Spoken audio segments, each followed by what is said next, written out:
Hello friends. आज TDS की return file करते हुए कुछ ऐसी मिस्टेक्स मुझे नज़र आई, तो मुझे लगा कि शायद आपको भी इसके बारे में बताना चाहिए। तो आज की वीडियो है how to know status of the PAN holder by their PAN number, ताकि आप लोग पेन नंबर का स्टेटस पता करके टीडीएस सही डिडक्ट करें।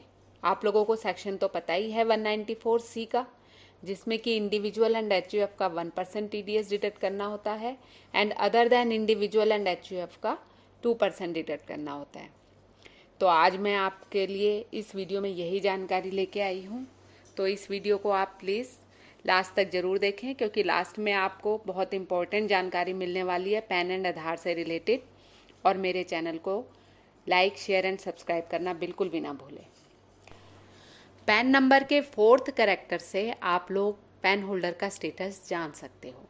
जैसे कि मैंने सामने एक पेन नंबर लिखा हुआ है, स्क्रीन पे देखिए, ABCDE1234E। तो इसका 4th कैरेक्टर D है। तो इस लेटर से आप जान सकते हो कि पेन होल्डर का स्टेटस क्या है।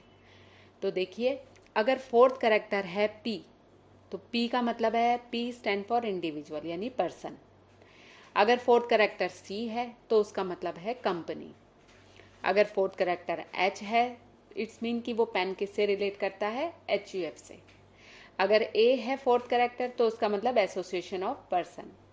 अगर B है तो बॉडी ऑफ इंडिविजुअल्स, G है तो गवर्नमेंट एजेंसी, J है तो आर्टिफिशियल जुडिशियल पर्सन, L है तो लोकल अथॉरिटी, F है तो फर्म या लिमिटेड लायबिलिटी पार्टनरशिप, T है तो ट्रस्ट है। तो 194C सेक्शन के लिए अगर 4th कैरेक्टर P है एंड H है तो आपको 1% टीडीएस डिडक्ट करना है। अगर P एंड H के अलावा कुछ और है, जैसे C, A, B, G, J, L, F, T, जो मैंने आगे आपको स्क्रीन पे दिख ही रहा होगा, मेंशन किया हुआ है, उन सब का आपने 2% टीडीएस काटना है। तो इस बात का जरूर ध्यान देना। अब एक आपके लिए पेन नंबर को आगे और कैसे पढ़ा जाए, कैसे आप चेक कर सकते हो कि किसी का पेन सही है या नहीं है। तो आप देखो, पेन नंबर का जो 5th लेटर होता है, जो मैंने सामने आपको दिया ABCDE1234F, जो पेन आपको दिख रहा है उसका 5th लेटर है E। तो इससे हम कैसे पता कर सकते हैं कि वो पेन उससे रिलेट करता है पेन होल्डर के नेम से या नहीं करता। तो 5th character of PAN represent the first character of the PAN holder's last name या surname in case of an individual. अगर कोई इंडिविजुअल का पेन नंबर है और आपको उसका नाम पता है और आपके पास उसका पेन नंबर आपको दिख रहा है, मतलब आपके पास सिर्फ उसका पेन नंबर है और आपके पास उसके पेन कार्ड की कॉपी नहीं है, तो आप पेन नंबर से भी पता लगा सकते हो कि वो उसका पेन नंबर सही है कि नहीं है। तो उसका जो सरनेम का जो लास्ट करेक्ट सरनेम का जो फर्स्ट लेटर होगा या लास्ट नेम का जो फर्स्ट लेटर होगा, वो आपका 5th कैरेक्टर होगा पेन का।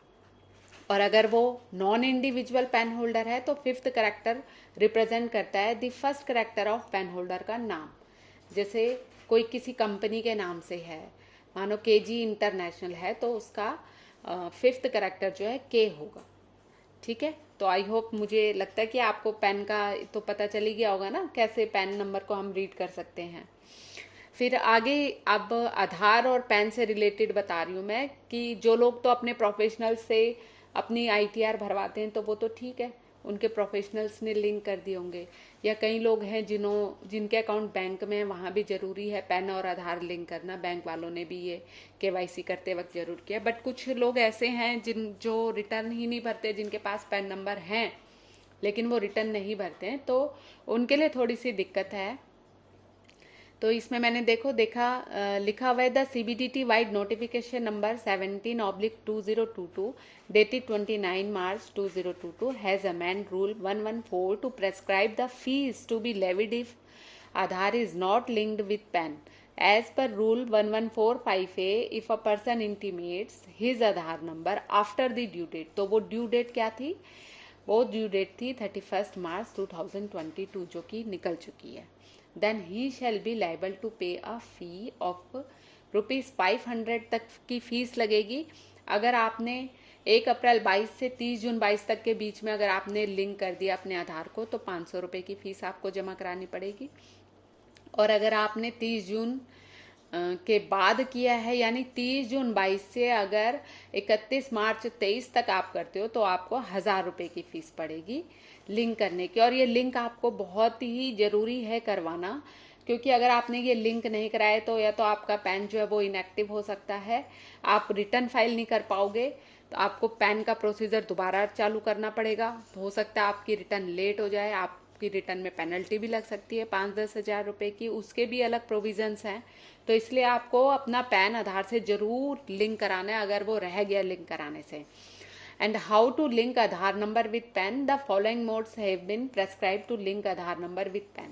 आप किस तरीके से पैन और आधार को लिंक कर सकते हो? तो सबसे पहला तो है कि आप SMS कर दो 567678 नंबर पे या 56161 नंबर पे, जो कि मैंने नीचे आपको एग्जांपल दिया है।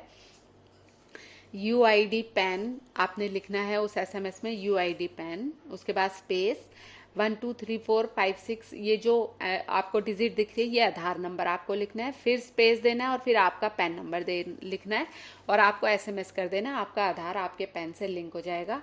अगर आपका पैन और आधार में आपका नाम, डेट ऑफ बर्थ ये सब सेम है तो, अदरवाइज आपको अपना या तो आधार ठीक कराना पड़ेगा या आपको अपना पैन अपडेट कराना पड़ेगा। फिर उसके बाद ऑनलाइन भी आप कर सकते हो, आप पैन सर्विस की साइट पे, टिन NSDL की साइट पे या UTI TSL की साइट पे आप जाके लिंक आधार में, वहाँ पे लिंक आधार टू पैन में आप वहाँ से भी करवा सकते हो, या फिर आप E-फाइलिंग की साइट पे, इनकम टैक्स इंडिया E-फाइलिंग की साइट पे जाकर भी अपने पैन को आधार से लिंक करा सकते हो। तो प्लीज़ ये आप ज़रूर करा लीजिएगा, क्योंकि 31 मार्च 23 के बाद और भी आपके फिर कंप्लायंस बढ़ जाएंगे। तो आई होप आपको मेरी ये वीडियो पसंद आई होगी। Thanks for watching.